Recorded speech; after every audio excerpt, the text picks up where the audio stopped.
Assalamualaikum warahmatullahi wabarakatuh. Bertemu lagi di channel Aryadin. Kali ini saya akan membagikan pembahasan kuis kompetensi teknis guru SD part 13. Untuk link soalnya ada di deskripsi video ini dari part 1 sampai part 13 ini. Bagi Anda yang baru mampir di channel kami, jangan lupa untuk subscribe dan tekan loncengnya untuk mengetahui update soal-soal P3K yang terbaru maupun materi.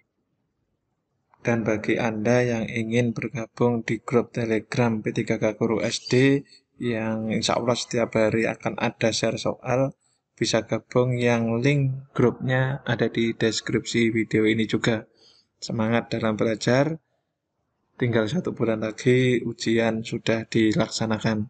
Mari kita lanjutkan ke pembahasan. Soal yang pertama, Bu Prapti mengajar materi tentang lingkungan sekolah. Pada pembelajaran ini, Bu Prapti menggunakan metode diskusi yang terdiri dari 4 siswa setiap kelompok. Secara tidak langsung, Bu Prapti sudah mengembangkan kecerdasan yaitu yang D, yaitu verbal linguistik.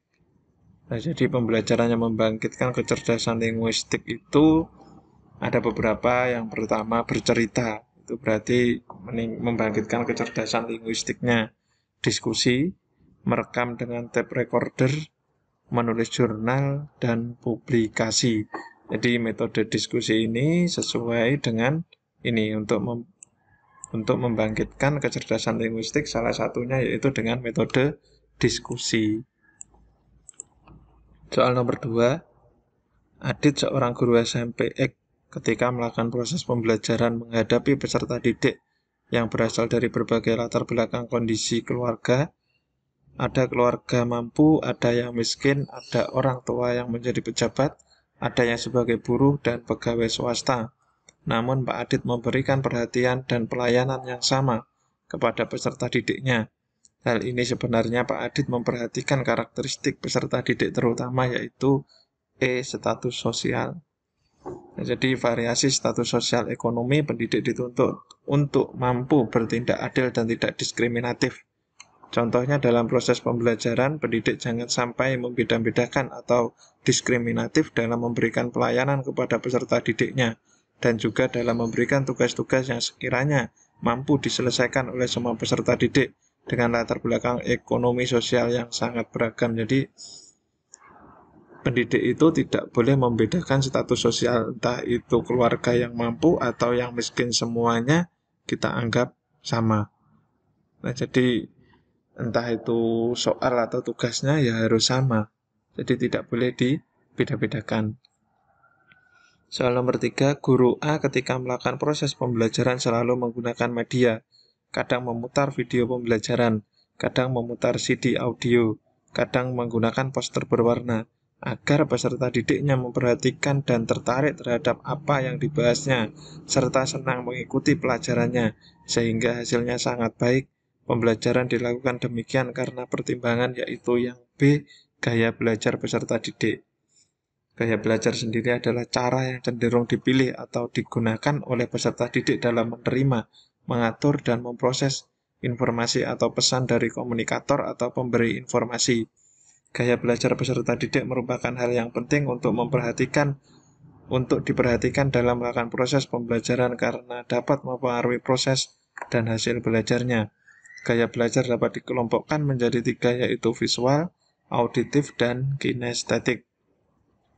Nah, jadi ini gaya belajar, maka Pak Guru A ini medianya berganti-ganti, kadang memutarkan video pembelajaran, kadang CD audio, kadang menggunakan poster berwarna. Nah, ini supaya minat peserta didik, bukan minat ya, gaya belajar peserta didiknya itu kan berbeda-beda. Jadi yang sesuai supaya pesan yang disampaikan oleh guru ini atau pendidik akan diterima ke peserta didik dengan baik. Soal nomor 4, peserta didik dalam suatu kelas gaya belajarnya beragam. Ada yang visual, auditori, dan kinestetik.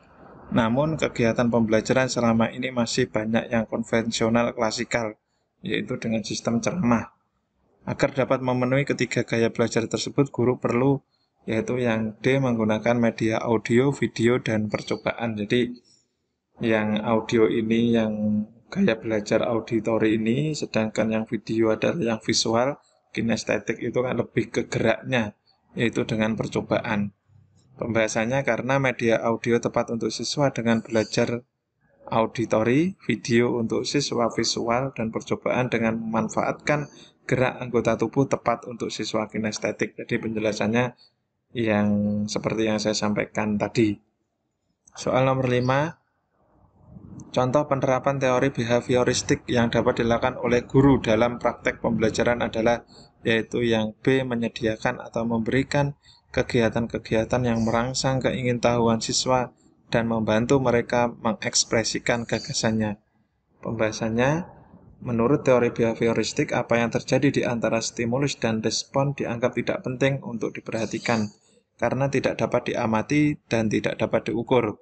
Yang dapat diamati hanyalah stimulus dan respon.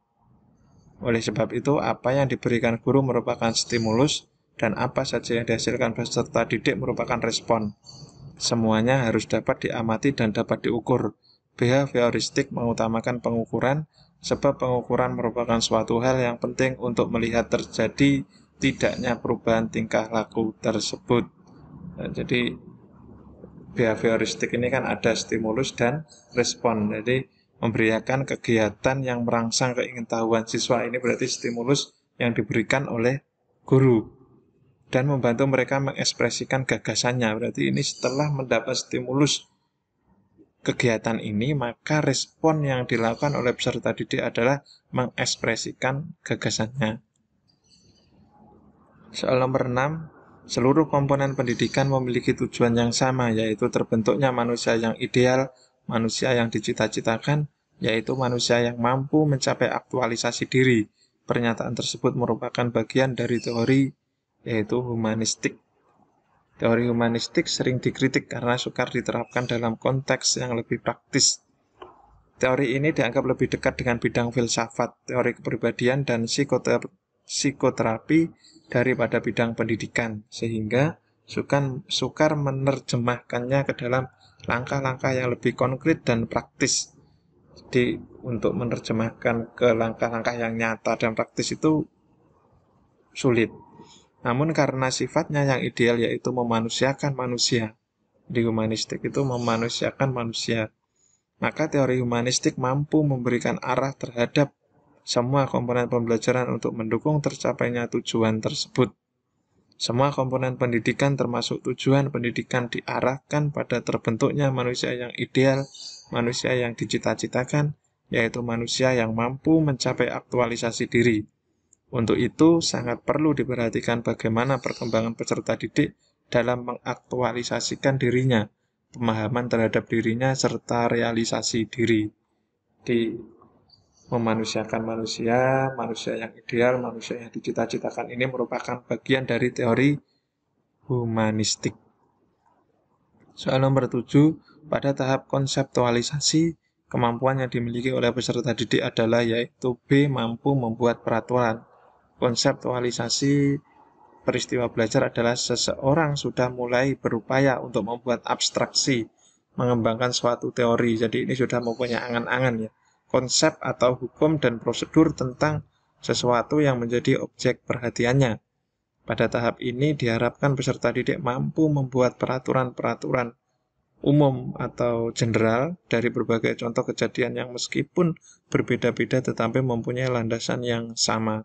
Di ini sudah pada tahap konseptualisasi.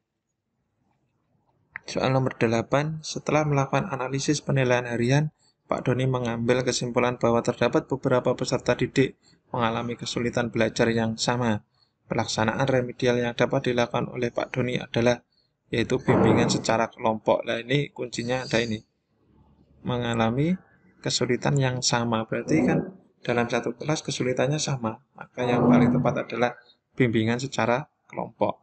Pelaksanaan program remedial ini ada 3 cara. Yang pertama, pemberian bimbingan secara perorangan bila ada beberapa peserta didik saja yang mengalami kesulitan, yang berbeda-beda sehingga memerlukan bimbingan secara individual. Jadi misalnya muridnya ada 20, itu kesulitannya berbeda-beda. Jadi ini bimbingannya secara individual. Sedangkan yang kedua, memberi bimbingan secara kelompok bila terdapat beberapa peserta didik mengalami kesulitan yang sama. Jadi beberapa ini ya kuncinya. Yang ketiga, pemberian pembelajaran ulang. Berarti semuanya diulang dengan metode dan media yang berbeda. Bila semua peserta didik mengalami kesulitan, jadi dari 20 siswa dalam satu kelas itu semuanya tidak memenuhi KBM atau ketuntasan belajar minimalnya atau lebih dikenal KKM. Maka harus diberi pembelajaran ulang dengan metode dan media yang berbeda. Soal nomor 9, perhatikan pernyataan di bawah ini. 1. Memuat ciri-ciri KD yang diukur. 2. Memuat kata kerja operasional yang dapat diukur. Yang ketiga, berkaitan dengan KD yang dipilih. Yang keempat, membuat ciri-ciri KI yang diukur, yang termasuk dalam kriteria perumusan indikator saat membuat kisi-kisi soal adalah yaitu yang 1 dan 2. Nah, kriteria perumusan indikator ini ada 4. Memuat ciri-ciri KD yang akan diukur, jadi 1 ini memuat kata kerja operasional yang dapat diukur. Nomor 2, berkaitan dengan materi konsep yang dipilih, jadi harus berkaitan. Yang ketiga, dapat dibuat soalnya. Nah, ini bukan, kalau yang 3 ini kan berkaitan dengan KD, yang ini berkaitan dengan materi ya, jadi bukan KD. Dapat dibuat soalnya sesuai dengan bentuk soal yang telah ditetapkan. Komponen-komponen indikator soal yang perlu diperhatikan adalah subjek, perilaku yang akan diukur, dan kondisi atau konteks atau stimulus. Soal terakhir nomor 10. Langkah-langkah utama menyusun kisi-kisi ada 3 langkah. Urutan langkah-langkah menyusun kisi-kisi yaitu yang C, menentukan KD yang diukur, memilih materi esensial yang representatif, merumuskan indikator yang mengacu pada kompetensi dasar.